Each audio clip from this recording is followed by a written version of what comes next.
Hello everybody, my name is Wayan Sudirana. I'm a musician, composer, ethnomusicologist, and also an associate professor at the Indonesian Institute of the Art in Denpasar. For today, I would like to present my paper entitled Pilar 3 and 4, Approaches in Composing Balinese Gamelan and Electronic.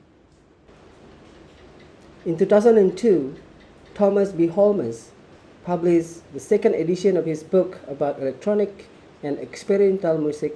Explained that the stuff of electronic music is electrically produced or modified sounds. Two basic definitions will help put some of the historical discussion in its place: purely electronic music versus electroacoustic music. Today, electronic music is still a new thing in the Balinese music scene.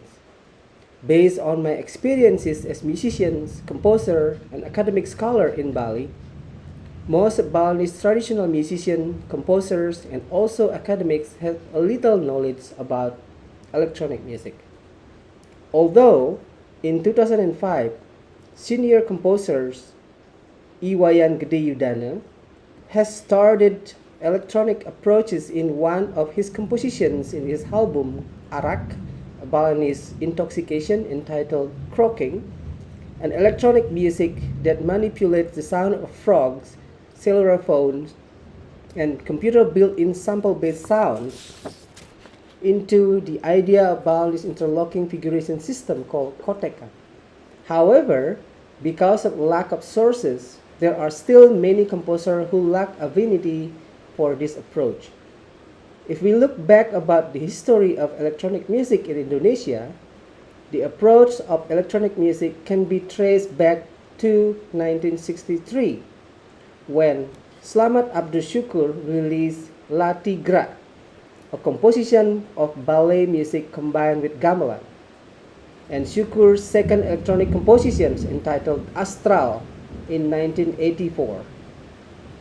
According to Holmes, Syukur was the first Indonesian musician to get involved in electronic music, even before synthesizers were introduced in Indonesia.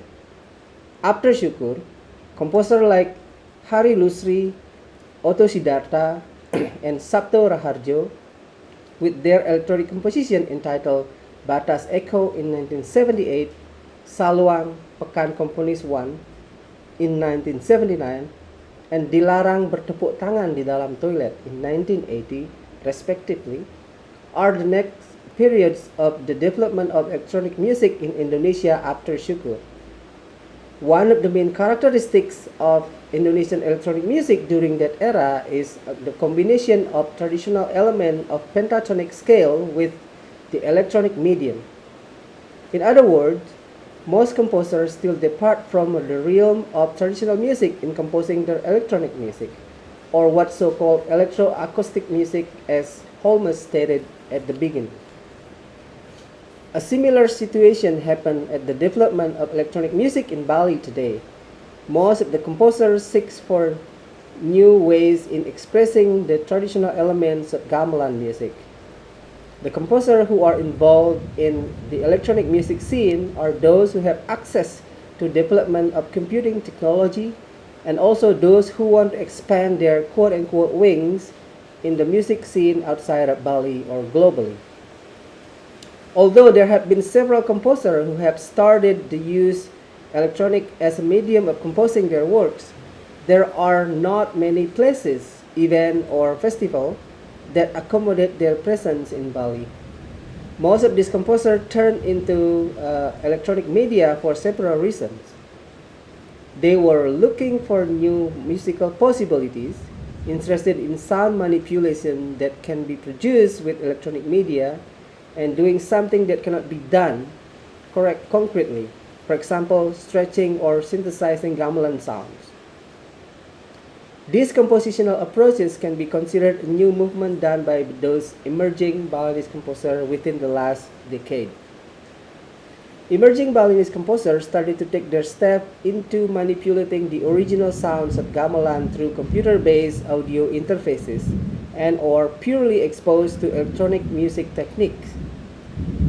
Some of them also create their artwork using video editing software and animations. Gede Yogi Sukawiardjana, also known as Yogi, said, "Electronic music is music that is produced and performed with electronic media. Technological developments make it easier for Yogi to create new compositions. Electronic media transfers allows Yogi to explore further related to sound design. For example, he maps the timbre of gamelan and create composition based on the frequency data he got from mapping the gamelan timbre. Another compositional approach done by Yogi is manipulating audio, sample-based and or synthetic sound, and execute several musical techniques on digital audio workstation.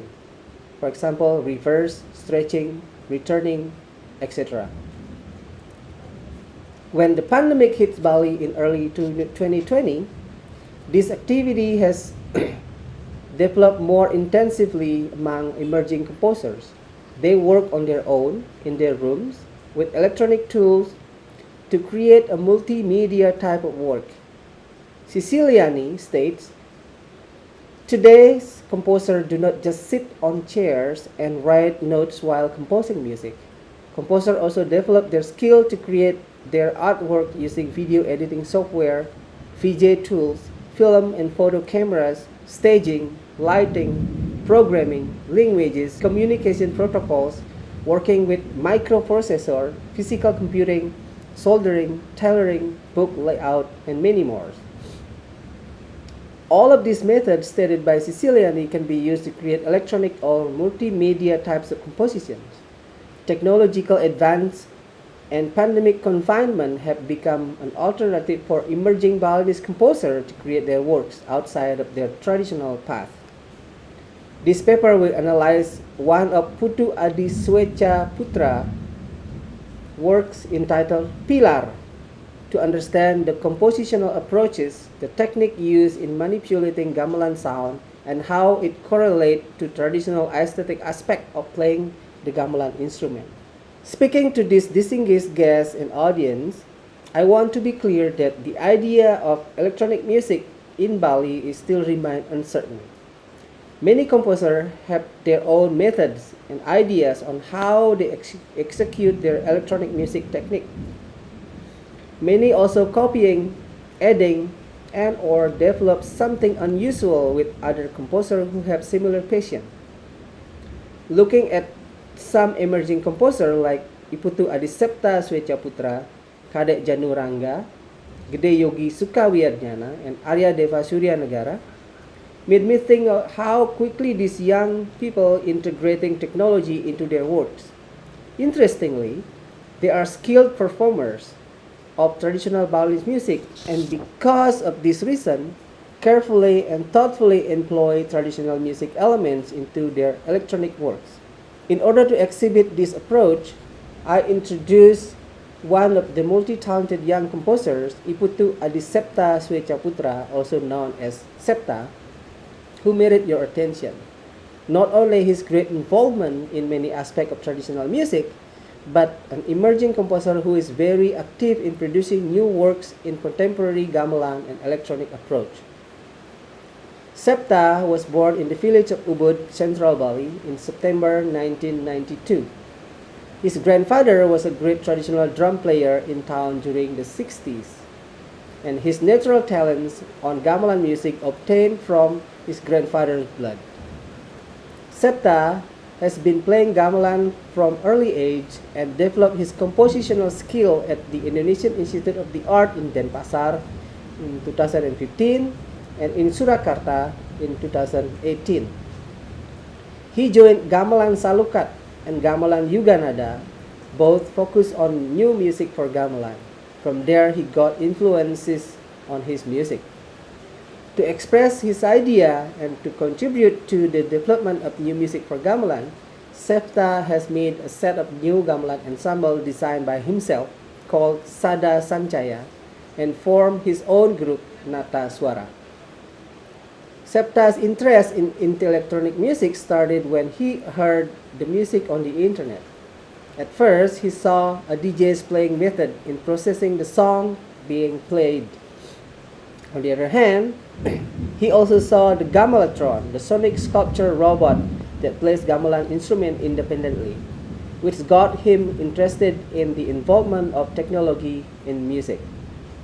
From this, Septa independently started looking for information about electronic music on YouTube and started trying to do it independently.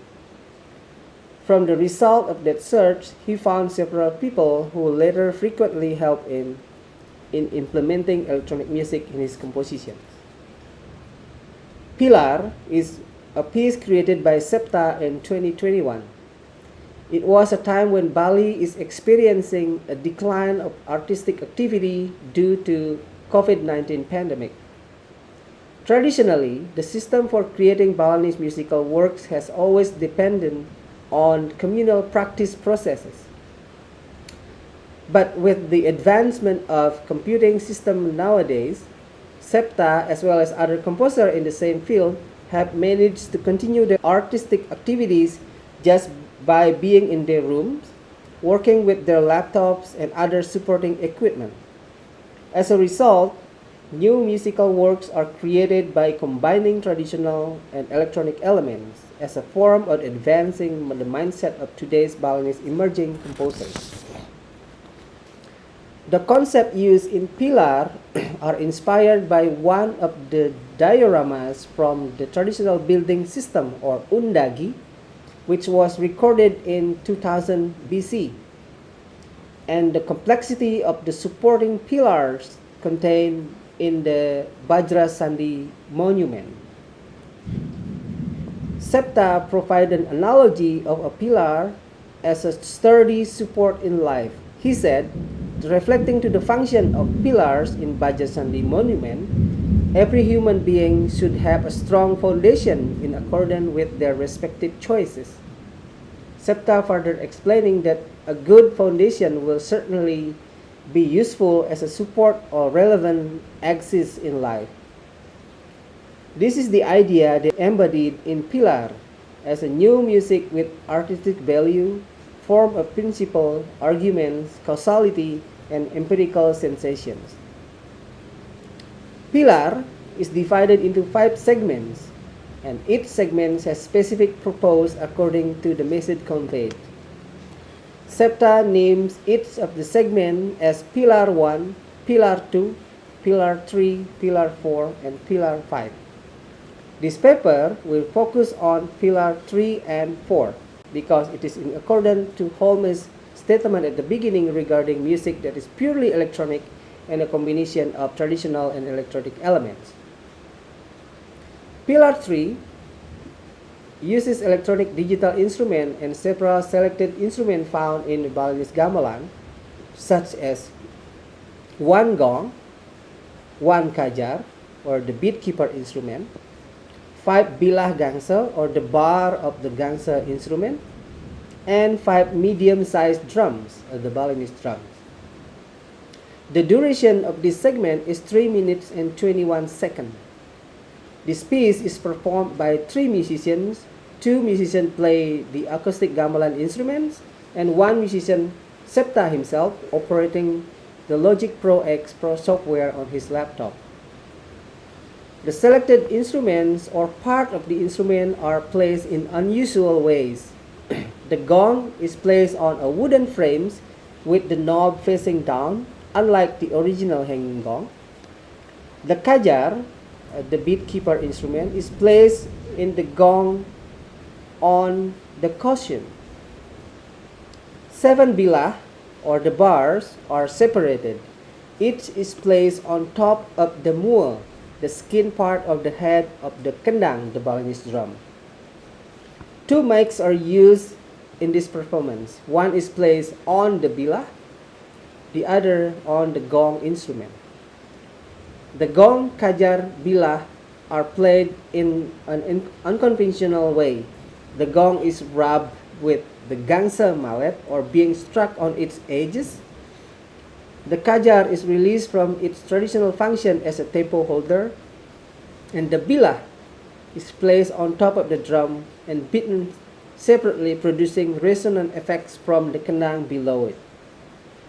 A sound card is used to connect the sound captured by the mics to the computer, and later it is directly processed to the Logic Pro X software using pre-planned techniques, including effect utilization and playback system. All sound, whether from the real instrument, digital instrument, or the result of processing both on a computer, are played on stereo speakers. In other words, there are audio reaction between instrument and digital audio workstation. In this segment, SEPTA gives freedoms to two musicians to be able to reinterpret what has been planned spontaneously in the course of the performance.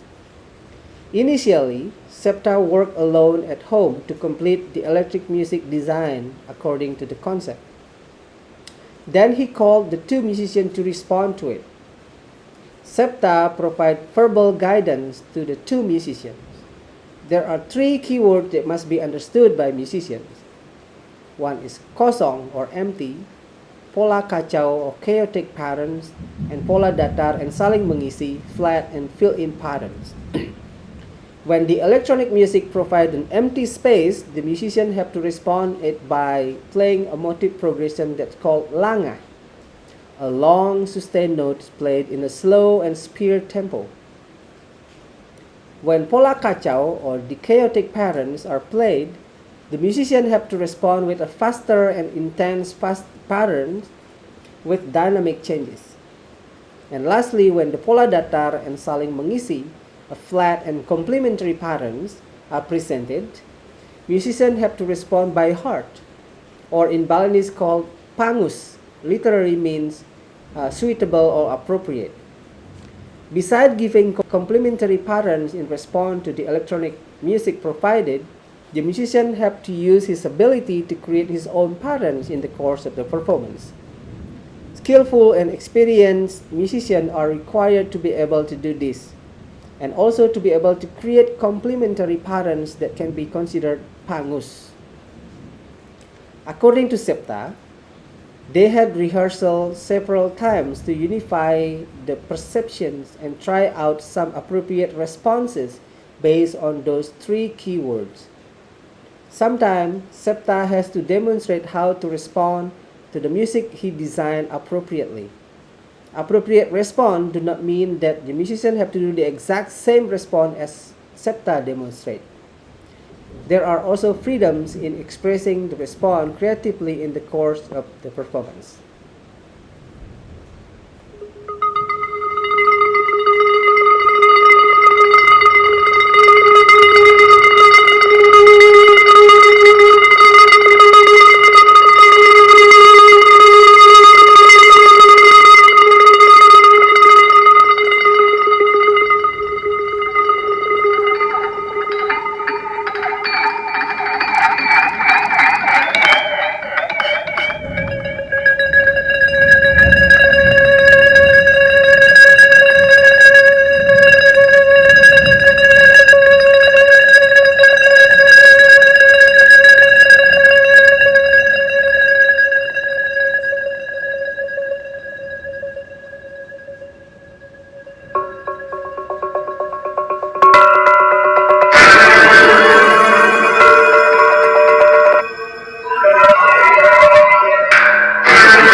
Pilar 4 purely uses a medium of electronic music in collaboration with dance movement. SEPTA collaborated with the Balinese contemporary dancer Arsa Wijaya to respond to the architectures at Bajra Sandi Monument. Septa worked by himself to create the music. The materials are virtual sounds contained in the Logic Pro X software. The techniques used in Pilar 4 are repetition, canon, looping, sampling, effect utilization, pattern cutting. When the music has been formed, Septa gave the music to the dancer to start planning the dance movement that fit the theme. According to Septa, the concept for Pilar 4 is technology as the productivity apparatus. Collaboration like this in the form of pure response to interpret concept independently is carried out with planned improvisations. In other words, Septa independently interpreting the concept and create the music using his laptop at home, and the dancer is also the choreographer, listen to the music that has been created by Septa and plans movement response to the music. When everything is already planned, the video recording process carried out at the Bajra Sandi Monument. The dancer independently improvised based on his pre-planning movements. They recorded videos at several important and interesting points related to the theme at the Bajra Sandi Monument. The video footages were then edited and combined with music using video editing software. This work has never been performed live because it was made to be performed during the COVID-19 pandemic. However, it is very possible to be performed live at the future event.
Electronic music is produced from various sound sources, complex computer installations, and microprocessors. Most electronic music is played through speakers, alone or in combination with regular instruments. The rapid development of computer technology has also had an effect on music, so much so that the term computer music is often used to replace electronic music. Thank you.